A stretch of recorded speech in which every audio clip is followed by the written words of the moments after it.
नमस्कार। खोर्धार आज जो घटना घटिला मुकुंद प्रसाद ग्रामर जन युवक शेख साजिद को मृत्यु घटी कि हिंसा व्यापी मत दुखित एवं मर्माहत। किछि दिन है मु खोर्धार आईन श्रृंखला परिस्थिति को नहीं मु बारंबार खोर्धा एसपी सहित एवं खोर्धा कलेक्टर सहित आलोचना करिछि सचेतन केवल मु नुहे आम अनुरोध क्रमे वरिष्ठ विधायक तारा प्रसाद बाहिनीपति एवं कांग्रेस अन्य नेतृवृंद जयदेव जेना एक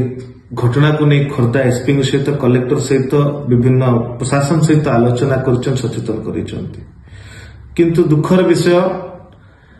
जमती खोर्धा एसपी आंतरिकता नहीं या का चापग्रस्त ही किमती खोर्धार शांति बजाय रखिपारे खोर्धार आईन श्रृंखला परिस्थिति नियंत्रण करें किसी आंतरिकता नहीं। बीजेपी सरकार को आसिया पूर्व तो यह घटना खोर्धार के देखा मिल ना केवल मुकुंद प्रसाद ग्राम कथा कहबी ना खोर्धार छणगिरी ग्राम पाख घटना हो कि कुहुड़ीपा ग्राम खोर्धार विभिन्न अंचल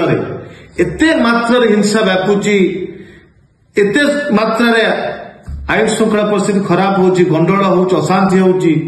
कहीं घटुची कहीं सेठार विधायक एवं जो माने साधारण लोक मान भोट नहीं निर्वाचन प्रतिनिधि होती कहीं देखा मिलूना ये अंचल सांसद अपने शरण की गले कुआड़े अपन शांति कौन पदक्षेप नहीं कहीं लोक मैंने बुझा कौन चेष्टा कर भोट नहीं आप निर्वाचन जीति दायित्व हूँ अंचल शांति बजाय रखा साधारण लोक मान दायित्व आपणकर किंतु आज खोर्धा को अशांत करने चेष्टा कर समस्ते नीरव मुझे निवेदन करी पुलिस एसपी को अपन दायित्व को भूलंतु नहीं सुचारू रूप अपन दायित्व को तुलांतु केमिति खोर्धार आईन श्रृंखला परिस्थिति नियंत्रण आसपार शांति फेरी पारे अपन दायित्व को ठीक भाव तुलांतु यह हमर अनुरोध रहिबो। मु समस्त साधारण लोक मान अनुरोध करी हिंसा समस्या समाधान नुहे कि हिंसा द्वारा कौन समस्या समाधान हो पार नहीं समस्ते आईन को हाथ को न नहीं आईन पर भरोसा रखंतु शांति बजाय रखंतु